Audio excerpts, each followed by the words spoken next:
అందరికీ నమస్కారం.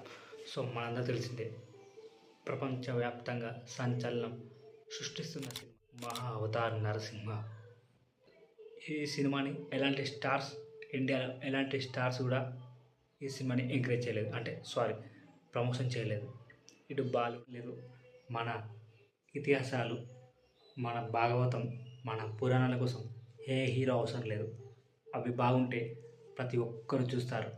ఇందులో షారుఖ్ ఖాన్ కానీ, సల్మాన్ ఖాన్ కానీ ఎవ్వరైనా కూడా ఈ సినిమాని ఎలాంటి ప్రమోషన్ చేయలేదు. ట్విట్టర్లో కానీ, ఇన్స్టాగ్రామ్లో కానీ, ఎక్స్లో కానీ ఎలాంటిది పోస్ట్ కూడా చేయలేదు. అయినా ఈ సినిమా దాదాపు 300 కోట్లకు పైగా వసూలు చేసింది.